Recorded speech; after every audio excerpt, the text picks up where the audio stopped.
Love stories. May mga taong sa una ay hindi mo magagawang maunawaan kung bakit ka pinapakitaan ng kagaspangan. Kung bakit madalas ay parang pasan nila ang mundo at ikaw ay lagi ang kanilang pinagbubuntunan.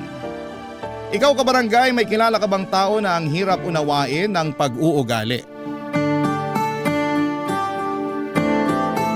Dear Papa Dudut, ako nga pala si Kate, 18 years old at gusto ko lang magsumbong tungkol sa ate Angie ko. Mas matanda siya sa akin ng 17 years kaya siguro'y madalas hindi kami nagkakaintindihang dalawa. Parang walang araw na hindi kami nagtatalo. Parang walang away na hindi niya pinupuna ang bawat mali ko o maski na ang bawat galaw ko. Kung kayo ang nasa sitwasyon ko ay maintindihan niyo ako kung bakit lumayo ang loob ko sa kanya sa pagdaan ng panahon. Suplada, masungit, bungangera at strikto kasi si ate Angie.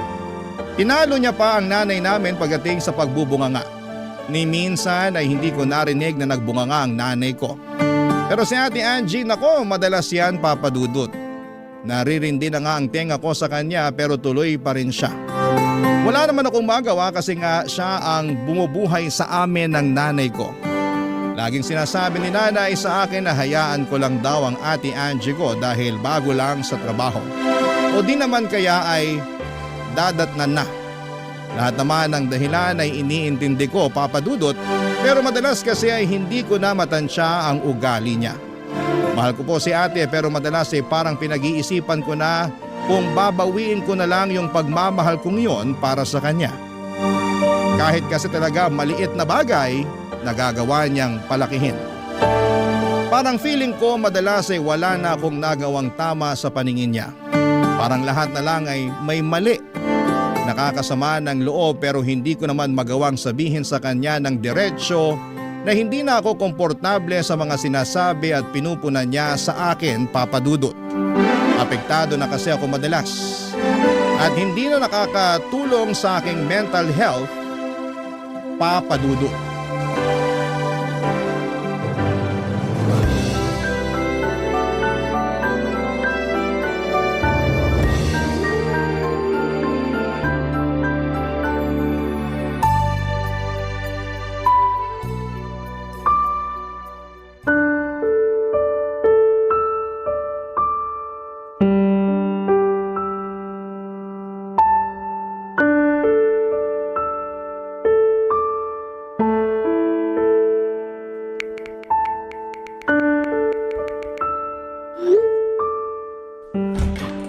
Kate!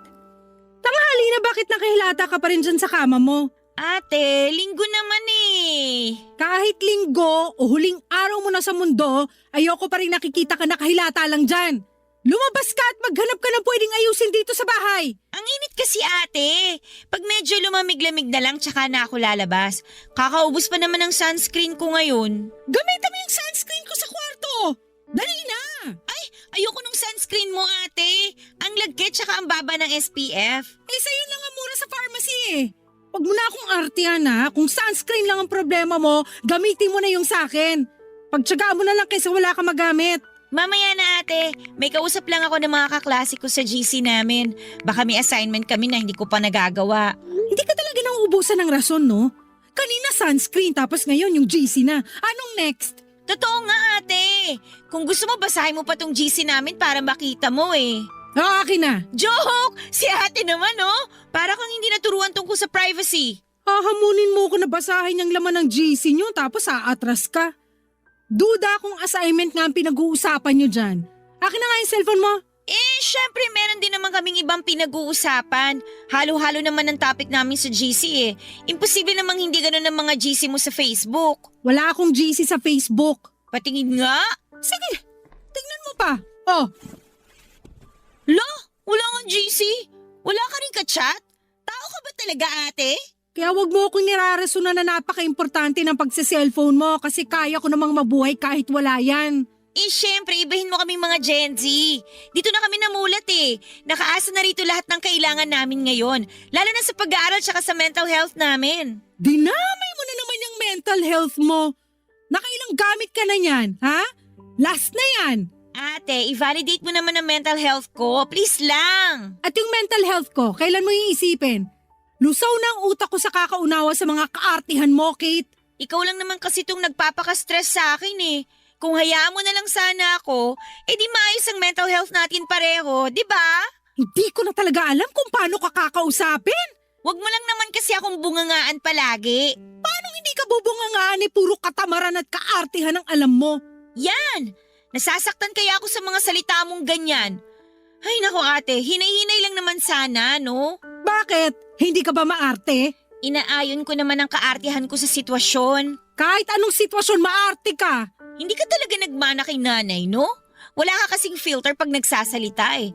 Talo mo pa yung mga bungangerang nanay sa teleserye. Inuubos mo talaga ang pasensya kung bata ka eh. Chill ka lang, pwede ba? Ay, okay, ganito na lang. Lumabas ka muna ng kwarto ko. Gamitin mo yung sunscreen mong malagkit, tapos pumunta ka sa park at mag-meditate ka doon. Kasi mukhang kailangan mo ng peace of mind eh. Peace of mind? Hindi ko yan makukuha hanggat hindi ka umaayos, Kate. Kaya ikaw mag-sunscreen, lumabas ka ng kwarto mo at mag-meditate ka kahit sa sementeryo pa. Hindi mo na talaga pakakalmahin ang dugo ko. Day off ko na nga lang, imbis na mag-relax na lang sana ako, nagawa mo pa akong bigyan ng stress. Alam mo ate… Lumabas ka na rito sa kwarto mo at tumulong ka sa amin ni nanay sa labas kundi malilintikan ka talaga. Nabigla ako sa pagtaas ng boses ni Ate Papa Dudut. Alam kong sagad na ang pasensya niya kapag umabot na siya sa ganon.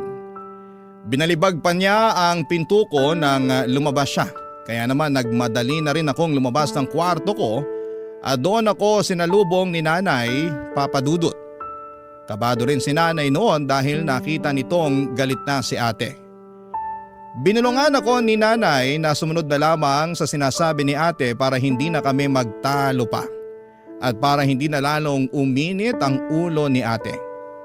Kilalang kilala pa naman namin si Ate Angie at oras na masimulan itong magalit ay hindi na siya titigil hanggang sa kinabukasan.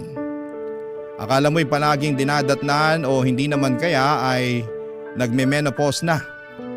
Sinunod ko na lamang ang sinabi ni Nanay at tumulong na lamang ako sa pag-aayos ng mga kailangan sa bahay. Dahil doon ay hindi ko na nagawa ang assignment ko dahil hindi ko na muling nahawakang buong araw ang cellphone ko. Sa tuwing gagawin ko kasi yon, ang talim agad ng tingin sa akin ni Ate. Kinuha rin niya ang cellphone ko noong bandang gabi na para lang masigurado na hindi na ako magse-cellphone. Binalik na lamang niya yon sa akin kinabukasan nang paalis na ako papunta sa eskwelahan. Doon ko nalaman na meron pala akong nakaligtaang gawin na assignment. Nakagalitan tuloy ako ng teacher ko pero ayos lang naman kasi nasanay na ako sa galit ni Ate kaya hindi na tumatalab sa akin ang pagbubunganga ng teacher ko. Nang uwian na Papa Dudut, ready na akong konsensyahin si Ate sa nangyari sa akin. Kukonsensyahin ko talaga siya dahil siya ang may kasalanan kung bakit hindi ko nagawa ang assignment ko at niready ko na ang sasabihin ko habang nasa jeep pa lamang para hindi na ako madaan pa sa sindak ni Ate Papa Dudut.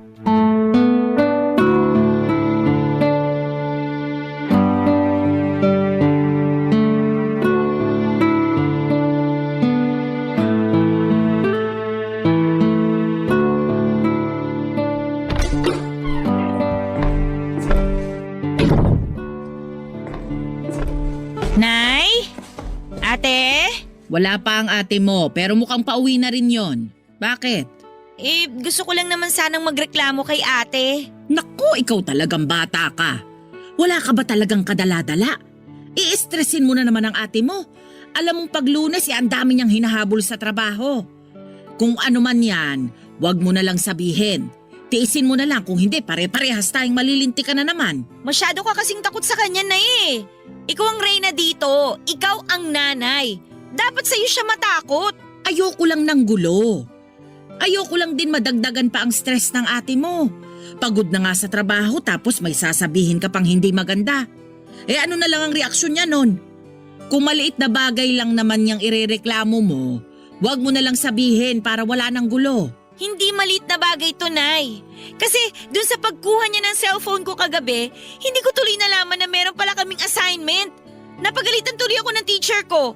Pinahiya niya ako sa klase. Hindi ko naman kasalanan yun eh. Nangyari na. Hayaan mo na. Bumawi ka na lang sa susunod. Saka ikaw naman kasi, panay ang cellphone mo. Sige, Nay, kampihan mo ulit si ate. Kaya lumalaki yung ulo niya eh. Kaya siya nagre-reyna-reynahan dito. Anong pinag-uusapan nyo dyan? Mukhang seryoso ah. Nay, nakapagluto na ba kayo ng ulam? Gutom na ako eh. Ipiprito ko pa lang yung tilapia.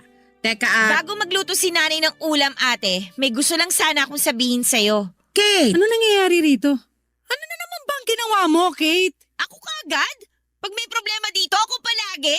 O anong pinupunto mo? Hayaan mo na ang bunso natin, Angie. Alam mo naman yan. Halika na sa kusina para maipagtimpla muna kita ng kape habang hinihintay na maprito yung tilapia. Hindi, Nay. Mukhang meron na namang problemang sasabihin tong si Kate eh. Kahit kailan talaga.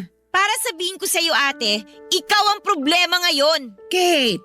Angie! Ayokong magtalo kayo ngayon. Saka na lang pag-usapan yan pagkatapos kumain. Baka kasi nadadala lang kayo ng gutom. Kahit busog tong si Kate, hindi pipirmi to.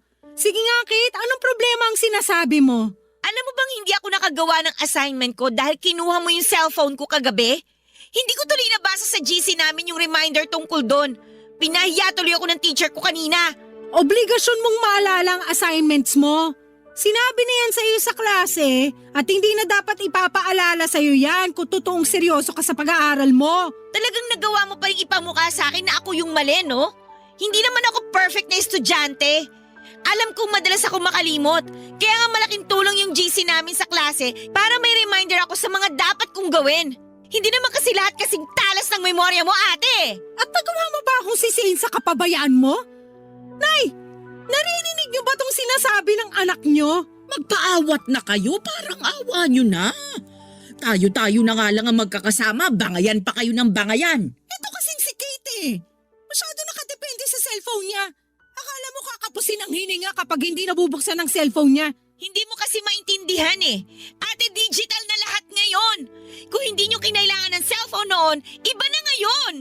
Parang hindi ka naturuan ng 2020 ah. Ipapaalala ko lang sa'yo na pandemic noon. Tingnan mo yung cellphone ko para malaman mo na karamihan ng pinapagawa sa amin nakadepende na sa cellphone namin. Teka, lalabas ko cellphone ko para makita mo. Oh, asan ang cellphone mo? Dalian mo kasi gutom na ako. Nasaan yung cellphone ko? Bakit wala rito sa bulsa ko? Wala rin dito sa bag ko. Andyan lang yon. Baka naipit lang sa mga notebook mo. Hanapin mong maigi. Totoo nga sinasabi mo, no? Makakalimutin ka. Kahit sarili mong cellphone, hindi mo alam kung saan mo inilagay. Andito lang yun eh. Bago ko sumakay ng jeep kanina, sinuksok ko yun dito sa bulsa ng bag ko. Hindi na ako nagsa-cellphone habang nasa jeep kasi nga siksikan na. Hindi kaya nadukutan ka sa jeep kanina? Ayan! Mabuti nga sa'yo at nadukutan ka para madala ka na. Nahili ka na sa kusina. Tutulungan na lang kita magprito ng tilapia para makakain na tayo.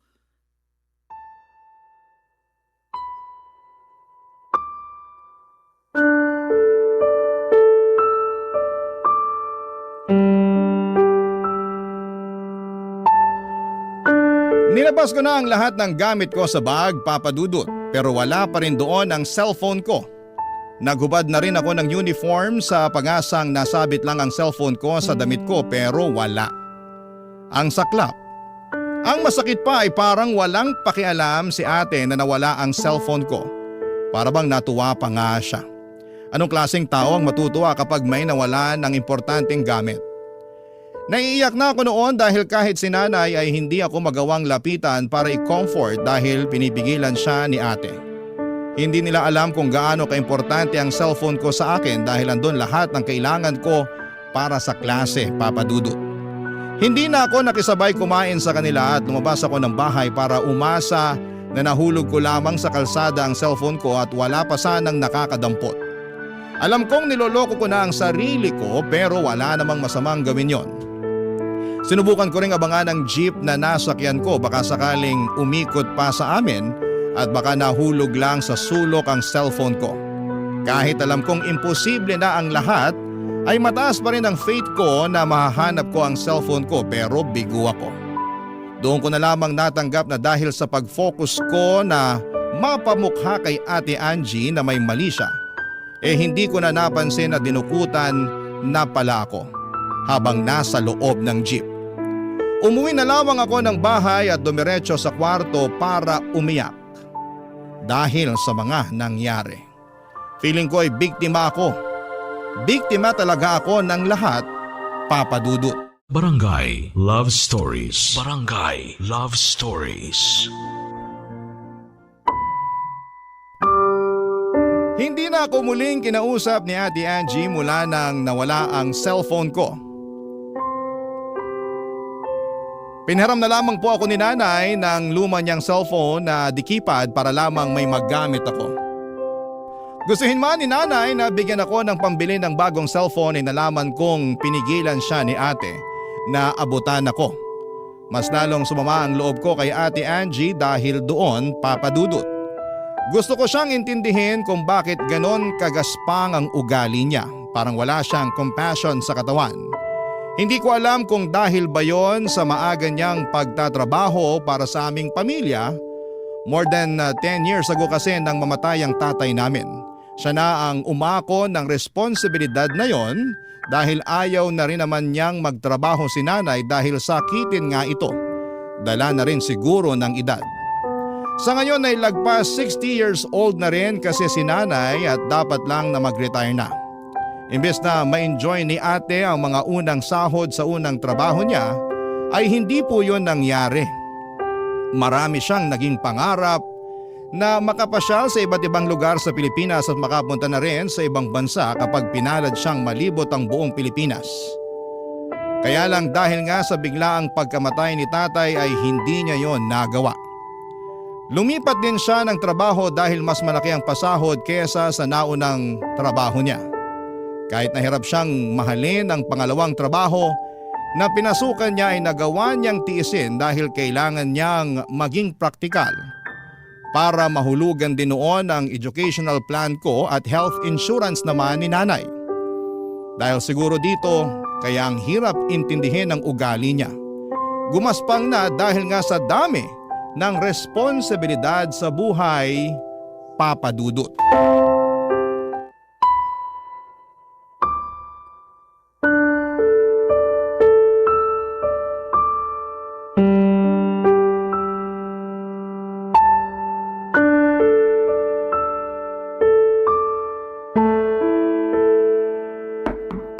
Bukas yan, pasok! Lumamig na yung turon na niluto ko kanina. Sabi mo lalabas ka na ng kwarto mo. Wala po akong ganang magmerienda, Nay. Bigay niyo na lang po yung turon kay Ate Angie mamaya pag uwi niya. Paborito mo pa naman ang turon. Binalot ko talaga sa maraming asukal yung saging. Saka hindi ko nilagyan ng langka kasi alam kong ayaw mo nun. Thank you, Nay, pero busog pa kasi ako eh. Paanong busog? Hindi ka rin kumain kaninang tanghali. May natira pa akong chichirya sa bag ko. Yun po yung kinain ko kanina kaya nawala po yung gutom ko. Ano bang nangyayari sa yung bata ka, ha? Ilang araw ka nang walang ganang kumain. Lagi ka na lang nagkukulong dito sa kwarto mo. Wala lang po ako sa mood, Nay. Babawi na lang po ako sa susunod. May tampo ka pa rin ba sa ate mo? Hindi naman nawala yun, Nay. Ay, wag mo sanang masamain ang ipinapakita sa'yo ng ate mo. Nung una, hindi naman sana. Kaya lang, paulit-ulit na lang niyang pinaparamdam sa akin na problema lang ako dito sa bahay. Hindi ako makagalaw kahit good mood siya. Paano ba naman kasi, bawat galaw ko, pinupunan niya. Para bang lagi na lang niyang inaasahan na magkakamali ako? Ang hirap gumalaw na pag lagi kang binabantayan. Pagpasensyahan mo na lang ang ate mo. Kilala mo naman yun. Yun na nga po eh. Kilalang kilala ko na siya. Ni minsan hindi niya nakita yung magaganda ko nagagawa. Nipurihin ako kapag mataas yung grades ko sa school. Hindi niya yung ginagawa. Pero kapag maliit lang na pagkukulang ko at pagkakamali ko, hanggang kinabukasan na kagad yung sermon. Ako na lang ang babawi sa mga masasakit na sinasabi niya. Ako na lang ang papansin sa mga nagagawa mong maganda. Nakikita ko naman yun. Kaya huwag kang mag-alala. Ay, salamat po, Nay. Alam ko naman pong nakikita niyo yon. Pero masarap din naman sana sa pakiramdam kung makita rin niyo ni ate para mabawasan yung galit niya sa akin. Hindi naman galit sa'yo ang ate mo. Galit lang siya sa mga maling nagagawa mo. Kasi ang taas ng expectations niya sa akin eh. Nakakalunod, Nay. Alam ko achiever siya nun. Pero wag naman sana niyang asahan na katulad din niya ako. Ano ka ba naman, Kate? Alam niyang malaki ang potensyal mo, kaya nadidismaya lang ang ate mo kapag hindi mo ginagalingan. Ganoon kataas ang tingin niya sa'yo. Parang hindi naman. Pakiramdam ko ang baba lagi ng tingin niya sa akin. Mali lang siguro ang paraan ng pagpapakita ng ate mo kung gaano kataas ang tingin niya sa'yo. Saka ayaw niya sigurong lumaki ang ulo mo, kaya hindi niya masyadong pinapansin kapag gumagawa ka ng maganda. Hindi naman kawalan sa kanya kung paminsan-minsan papansinin niya na may nagagawa rin akong tama. Para ma-inspire naman ako lalo na pagbutihin pa. Hayaan mo. Pag uwi niya, kakausapin ko siya tungkol dyan. Ay naku, Nay, wag na po. Baka sabihin na naman niya sumbongera ako. Mas lalo siyang magalit sa akin. O sige, bahala ka na kung anong gusto mong gawin. May gusto nga po akong gawin, Nay Ano ba yun? Susuportahan ko yan. Nasa tamang edad na naman po ako. Huwag mong sabihing mag-aasawa ka na. Hindi pa tamang edad ang 18 para mag-asawa, ha? Nay, hindi! Ano ba kayo?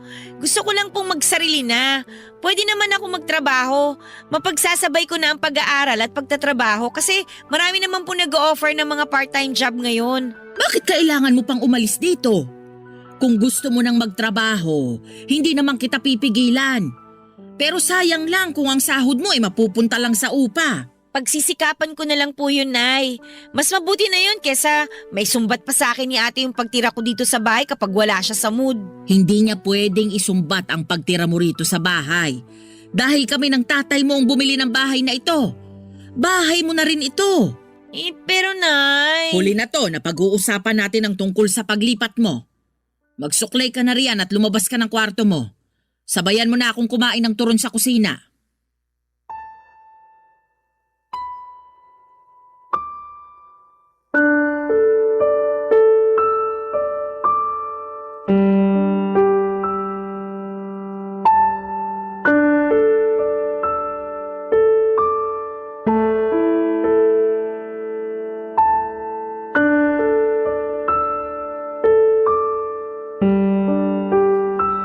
Wala akong nagawa nang biglang tapusin ni nanay ang usapan namin tungkol sa paglipat ko. Gusto ko na talagang umalis ng bahay namin dahil hindi ko na kayang makarinig pa ng mga puna ni Ate Angie. Hirap na akong makahinga sa bahay dahil bawat galaw ko pinapansin niya at minamasama niya. May naipon naman ako kahit konti mula sa allowance na binibigay sa akin ni ate.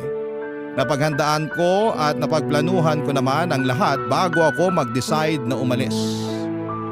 Hindi lang dahil sa bugso yun ang damdamin ko, pakiramdam ko kasi mas makakabuti para sa akin na makalayo na muna kay ate.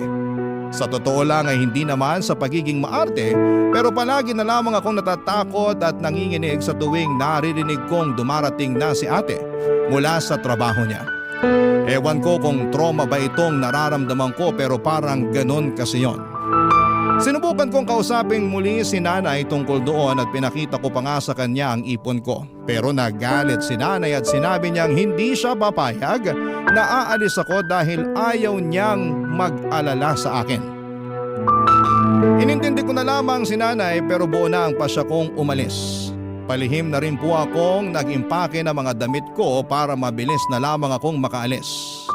Nakahanap na ako ng titirhan at nag-bed space na lamang muna ako dahil yun lang naman ang kaya ng ipon ko. Hindi naman yun problema sa akin dahil kailangan ko lang ng matutulugan. Buong araw naman akong nasa trabaho at school noon. Nakahanap na nga rin ako ng trabaho sa isang fast food. Lahat ng ito ay hindi ko pinaalam kina nanay at kay ate. Sasabihin ko na lamang yon kapag araw na ng paglipat ko at pagsisimula ko sa bagong trabaho, Papa Dudut.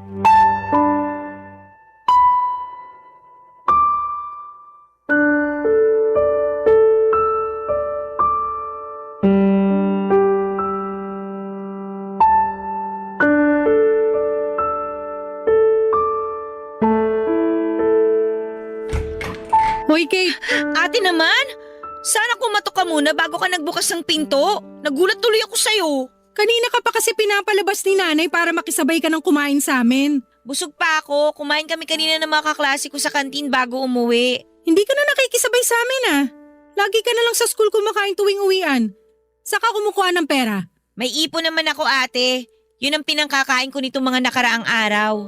Kaya naman palang lakas ng loob mong huwag sumabay sa amin tuwing hapunan. Hindi naman sa malakas ang loob. Nakakahiya lang makisabay kasi wala naman ako ambag sa bahay na to. Ano bang gusto mong sabihin? Bakit di mo na lang ako diretsuhin? Ilang linggo ka lang ganyan. Kahit si nanay hindi alam kung ano nangyayari sa'yo. Alam ni nanay kung bakit. Ako hindi ko alam. Kaya sabihin mo sa akin. Wag na lang natin pag-usapan, ate. Ayoko ma-stress ngayon. Bakit ayaw mong ma-stress? Buntis ka no? Hindi ah! Ang tamang hinala mo naman, ate. Grabe. Eh ano nangyayari? Liwanagin mo kasi. Ayan ka na naman, ate.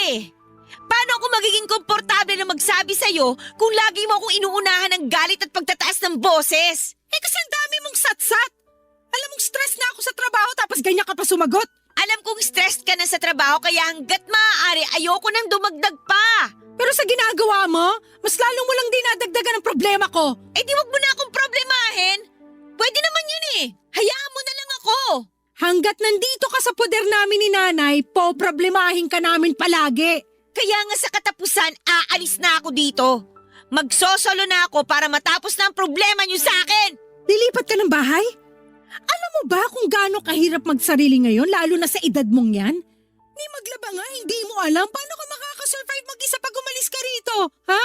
Ako nang bahala doon. Hayaan niyo na ako. Kaya mo na talaga umalis dito? May ipon ka ba? Eh puro gastos ka nga sa mga aesthetics mo na pinupost mo sa Facebook. May ipon ako. Kasya ba yan sa pang-araw-araw mo? Sa upa mo? Huwag kang mag-alala, ate. Hindi naman to biglaan eh. Kaya nakapag-ipon ako bago ko pa sabihin sa inyo. Hindi naman talaga ako nag-aalala sa'yo.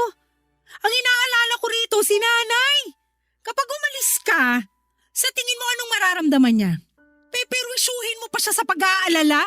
Matanda na si nanay, papaalala ko lang sa'yo. Masasanay din si nanay na wala ako dito.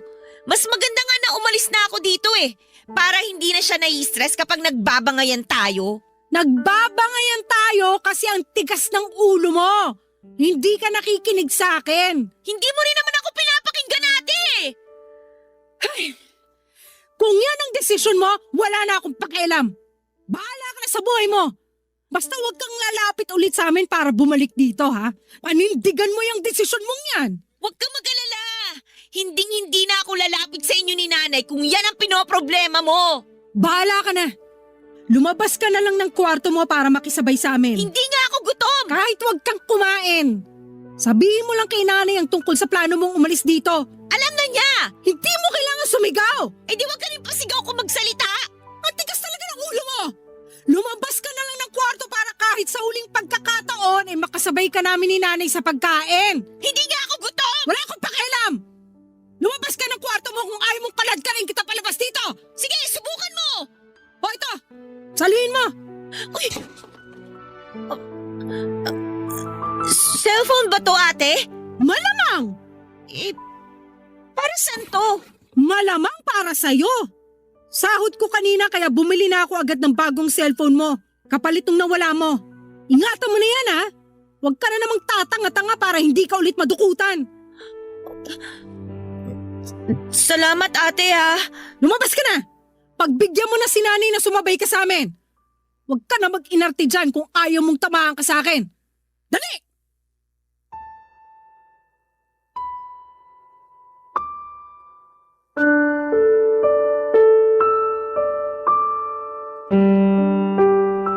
Papa Dudut, binalibag ni ate ang pinto ko nang lumabas siya ng kwarto ko. Ramdam ko man ang galit niya noon pero ramdam ko pa rin ang pagmamalasakit niya sa akin. Binuksan ko ang cellphone na binili niya, mas maganda at mas mahal yon kesa doon sa nawala sa akin. Naiyak na lamang ako kasi sa unang pagkakataon ay naramdaman ko ang care ni ate para sa akin. Inayos ko lang ang sarili ko at nagpulbos para hindi mahalata na umiyak ako. Pagkatapos noon ay lumabas na ako ng kwarto para humarap at sumabay kina nanay at ate sa pagkain. Pinagalitan nga ako kaagad ni ate dahil natagalan sila sa paghihintay sa akin. Lumalamig na raw ang pagkain. Hindi ko na lang pinansin at ayoko nang palakihin pa ang inis niya para hindi masira ang gabi naming pareho. Kahit busog, sumabay pa rin akong kumain sa kanila. Pagkatapos kumain ay sinabi ko na kay nanay ang plano ko. Nagalit si nanay dahil pinayagan ako ni ate na umalis na ng bahay. Pero wala rin siyang nagawa, lalo na nung sinabi ni ate na kaya ko na ang sarili ko. Maganda na rin daw na umalis na ako para wala na siyang ibang iniisip pa. Nasaktan po ako ng bahagya sa sinabi ni ate o sadyang emosyonal lamang ako kaya naging sensitive ako sa mga salita niya. Napaaga rin ang alis ko ng bahay. Dapat sa katapusan pa ng buwan pero tumawag sa akin ang bagong landlady ko at sinabing pwede na raw akong lumipat dahil umalis na ang tenant niya na papalitan ko. Nabigla man ako sa bilis ng pangyayari ay sumunod pa rin ako, Papa Dudut. Umalis na ako kaagad sa bahay bago pa sumapit ang katapusan ng buwan. Barangay Love Stories. Barangay Love Stories. Sa mga unang buwan na umalis ako ng bahay ay naramdaman ko kaagad ang hirap. Kahit meron akong ipon, alam kong kailangan ko yung i-budget, kundi ay mauubusan ako. Totoo naman na meron na akong part-time job, pero dahil nga part-time yon ay hindi ganoong kalaki ang nakukuha ko, Papa Dudut. Sakto lang talaga para sa upa at pangkain ko. Alam kong kailangan kong maghanap pa ng extra na trabaho pero alanganin na dahil na rin siyempre nag-aaral pa ako. Mabuti na lamang at bayad na ang pag-aaral ko sa tulong ng educational plan na nakuha ni ate para sa akin noon. Laking ginhawa ko noon para sa akin at sinikap kong magtipid lalo't hindi ko tinatanggap ang gustong iabot sa akin ni nanay na tulong. Ayoko makarating yon kay ate at baka iba na ang isipin na naman niya. Bihira na rin akong magparamdam sa kanila dahil alam kong kukumustahin lang nila ang kalagayan ko. Ayoko namang ipakita sa kanila na nahihirapan ako dahil alam kong may masasabi na naman sila lalo na si ate. Alam kong makakaraos din ako at talaga namang mahirap lagi sa simula. Ewan ko kung nakakatunog na si ate na nahihirapan na ako. Kaya panay ang contact niya sa akin. Nairita na rin ako dahil parang napamukha sa akin na hindi ko kayang tumayo sa sarili kong mga paa. Nag-away kaming dalawa lalo't parehas pa naman kaming stress noon. Mas lalo nga akong nagalit noong sinumbat niya sa akin ang pagpapaaral niya. Mas lalo tuloy kaming nagkasirang dalawa. Dahil doon ay tumigil na ako sa pag-aaral at nagtrabaho na lamang. Sinubukan kong hilingin kung pwede akong mag full-time na sa fast food na pinagtatrabahuhan ko. Pero hindi pa raw po pwede. Mas lalo tuloy akong naging problemado lalo't naubos na rin ang ipon ko. Kaya nilunok ko ang pride ko at lumapit kay nanay para humingi ng mga dilata at bigas. Sinakto kong wala pa si ate para hindi na kami magkaabutan. Hindi pa kasi kami nagkakaayos na dalawa.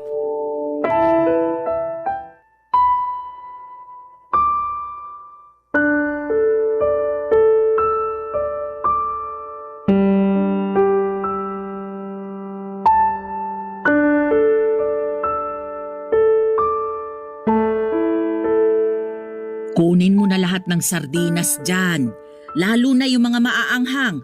Ikaw lang naman ang mahilig dyan noon kaya bumibili ang ate mo niyan eh. Magtitira pa rin naman ako ng mga 2 piraso, Nay. Baka makahalata si ate pag biglang nawala to lahat. Wala namang masama kung malaman niyang humihingi ka rito ng bigas at dilata. Anong walang masama? Gusto niyo po bang bungangaan na naman niya ako? Baka mamaya sumbat na naman niya sa akin to kapag nalaman niya. Ganun lang talaga magpakita ng concern ng ate mo. Di ka na nasanay doon. Mali naman yung paraan niya, Nay. Hindi naman pwedeng ganun eh. Mas lalo lang bumababa ang tingin ko sa sarili ko sa tuwing sinusumbat niya lahat ng binibigay niya sa akin. Pagpasensyahan mo na lang ang ate mo. Nadadala lang kasi siya sa pagod. Tapos dagdag pa sa pag-aalala niya sa'yo. Hindi ko naman ramdam na nag-aalala siya. Mas ramdam ko na nag-aabang siyang magkamali ako para patunayan na na tama siya sa lahat ng hinala niya tungkol sa akin.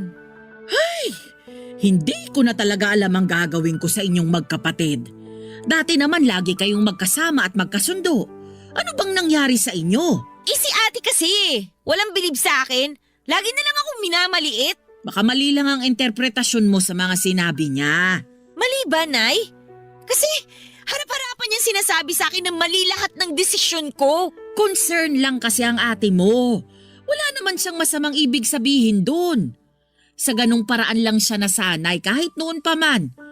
Siguro kasalanan din naman ng tatay mo kung bakit ganun siya magsalita. Eh nung nabubuhay pa ang tatay mo, pareha sila ng pananalita ng ate mo eh. Nay, wag mo na siyang ipagtanggol. Mas lalo lang sumasama yung loob ko dahil parang wala na akong kakampi ngayon. Paano bang wala?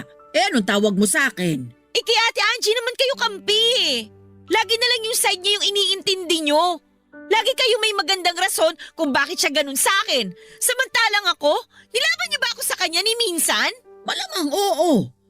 Hindi mo lang naririnig, pero lagi kitang ipinaglalaban sa kanya. Parehas lang kayong matigas ang ulo at hindi nakikinig sa nanay ninyo.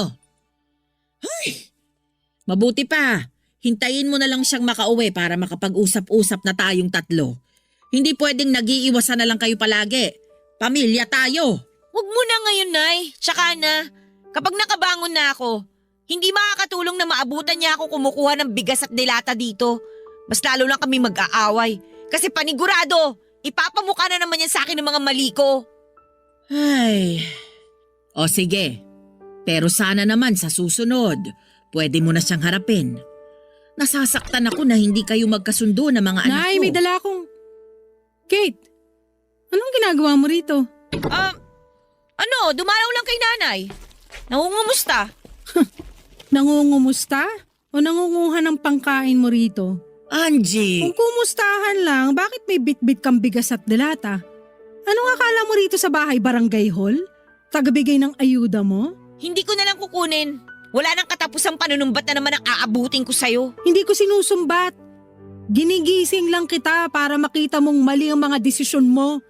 Padalos-dalos kang umalis dito, tapos kapag nangailangan ka, lalapit ka rin pala. Eh di sorry! Nagkamali na naman ako. Sana pala hindi na lang ako lumapit at humingi ng tulong. Sabi ko na nga ba eh, hindi talaga ako nagkamali na ito na naman yung magiging eksena nating dalawa, ate. Angie! Magtutunog sumbat talaga sa'yo lahat kasi wala ka nang ambag. May gana ka pang gumawa ng mali tapos ang ending, kami pa rin ang sasalo sa'yo. Hindi pwedeng ganyan, Kate. Kung may ginawa kang desisyon, panindigan mo. Huwag kang mag-alala, ate. Huli na to. Hindi na ako hihingi ng tulong sa inyo kahit na piso. Mas maniniwala ako kung bibitawan mo yung bigas at mga delata. Tsaka ka lumabas ng bahay na to para mapanindigan yung pride mo.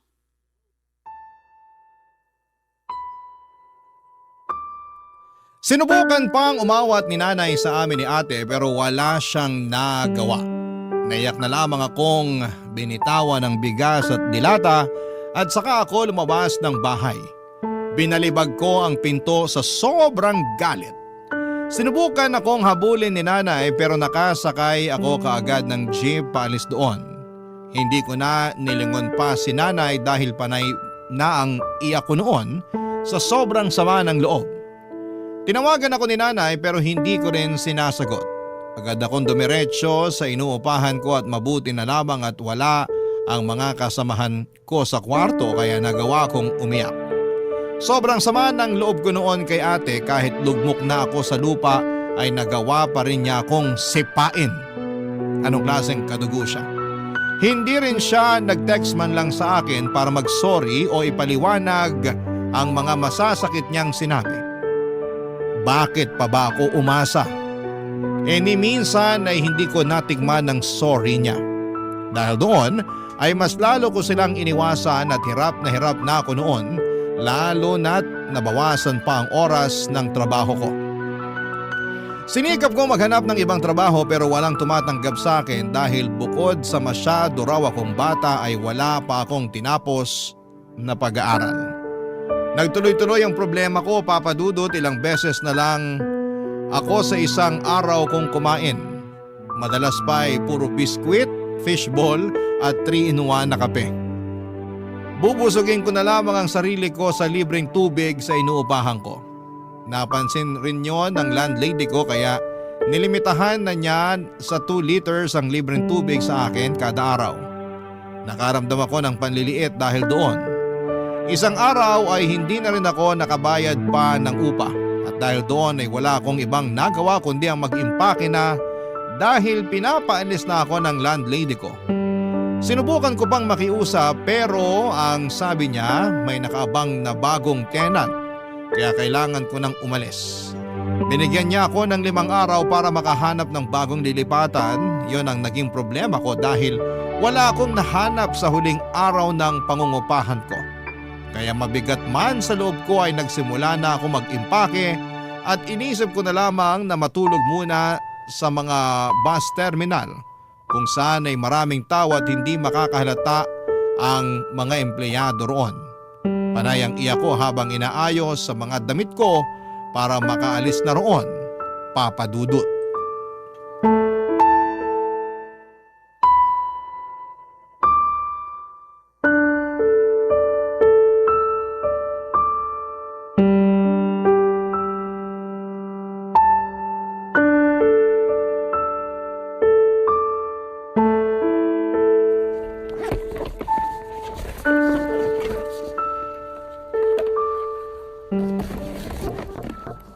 Bukas yan.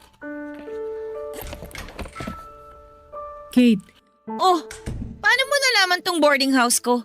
Tsaka, anong ginagawa mo dito? pinapunta ako ni nanay. Nararamdaman niyang may problema ka. Ayos lang naman ako. Bakit ka nag-eempake? Lilipat na ako ng maupahan. Malapit dun sa trabaho ko para makatipid ako sa pamasahe. Nakausap ko ang landlady mo. So, alam mo na ang totoo. Hinuhuli mo lang pala ako. Nandito ka ba para ipamukha sa akin na mali na naman ang desisyon ko? Walang ganon. Pumunta lang talaga ako rito kasi nag-aalala na sa'yo si nanay. Hindi ka na nagpaparamdam sa kanya. Matapos yung nangyaring away natin sa bahay, as if naman may mukha pa akong ihaharap sa inyo. Saan ka titira ngayon? May nahanap na ako. Ako nang bahala doon. Ihatid na kita ron para alam ko rin kung saan ka pupuntahan. Ay, hindi na! Baka isang araw isumbat mo na naman sa akin yan. Hindi ako pumunta rito para manumbat. Gusto ko lang masiguro na maayos ang kalagayan mo. Ano pang sisiguruhin mo? Hindi ba alam mo naman na hindi maayos ang kalagayan ko? Di ba inaasahan mo naman to? Ayoko makipag-away sa'yo. Gusto kong tumulong. Tulong? Nung time na kailangan ko yan, anong ginawa mo? Sinumbat mo sa akin lahat, di ba? Kinapalan ko na nga yung mukha ko kay nanay na humingi ng bigas at dilata kasi gutom na ako. Nilunok ko yung pride ko na lumapit sa inyo sa bahay. Pero anong ginawa mo? Pinamukha mo akong patay gutom. Pinaiwan mo yung bigas at dilata pero pinabauna mo ako ng masasakit na salita. Ate, walang-wala ako nun. Pero mas lalo mong piniramdam na mas mababa pa ako nun. I'm sorry. Yun lang? Sorry? Yun lang? Mabubura na ba niyan lahat ng masasakit na salitang sinabi mo sa akin dati? Sorry? Inaasahan mo bang ayos na tayo ngayon dahil binanggit mo na ang magic word na yan? Alam ko, marami akong nagawang mali sa'yo. Alam ko marami akong nasabi na hindi magaganda. Pasensya ka na kung sa ganung paraan ako natuto magpakita ng malasakit. Oo, masakit ang mga yon. Hindi ko naman itatanggi. Kapag inaalala ko lahat ng mga sinabi ko sa'yo, nagigilty ako. Huli na para bawiin ko yung kasi nakasugat na ako. Pero sana, maintindihan mo na nahihirapan din ako. Ate mo ko. Pero ako halos ang tumayo bilang magulang mo. Ang hirap na hindi mag-alala sa mga ginagawa mo dahil kargo kita. Kailangan ko makita na maayos ang pupuntahan mo kasi ang hirap para sa akin na makitang mapunta ka sa walang kwentang sitwasyon. Hindi mo alam kung gaano ko sinisisi ang sarili ko mula nung hinayaan kitang umalis ng bahay.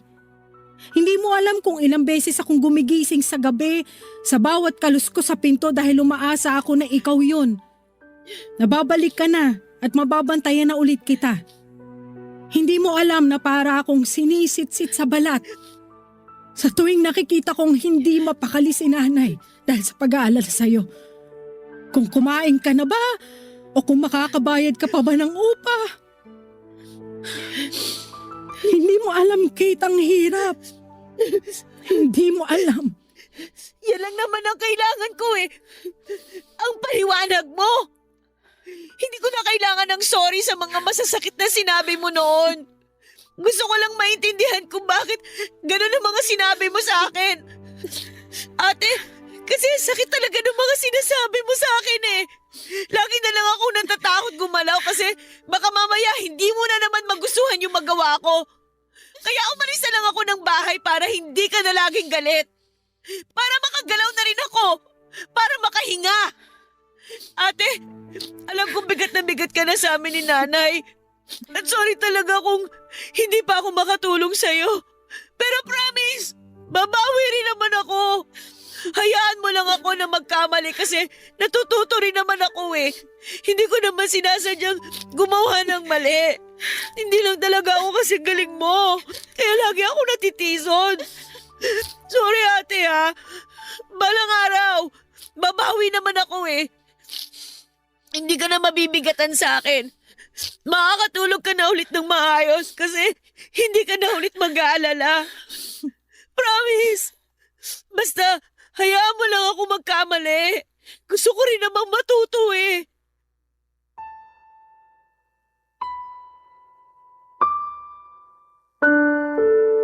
Nagkaiyakan kami ni ate at pagkatapos noon ay tinulungan na niya akong tapusin ang pag-iimpake ko. Inuwi na niya ako sa bahay at doon ay masaya akong sinalubong ng nanay ko. Panay ang iyak ni nanay nang makita niya ako at inalalayan niya ako na makapasok ng bahay. Napansin agad niya ang pangangayayat ko. Pinaghanda niya ako ng makakain ko at sumabay na rin si ate na kumain. Sa palibot ng mesa, andon sina nanay at ate habang katabi ko. Pakiramdam ko ay safe na akong muli sa piling nila. Sa unang pagkakataon ay hindi na ako nakaramdam ng takot sa presensya ni ate. Hindi na rin ako galit.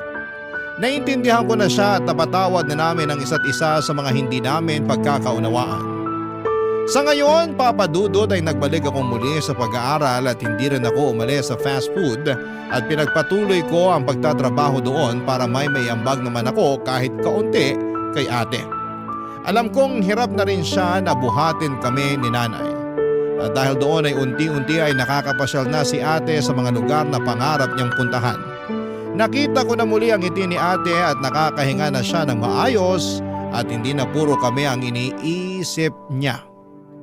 Lagi na siyang masaya dahil naiintindihan na namin ang pinaggagalingan niya.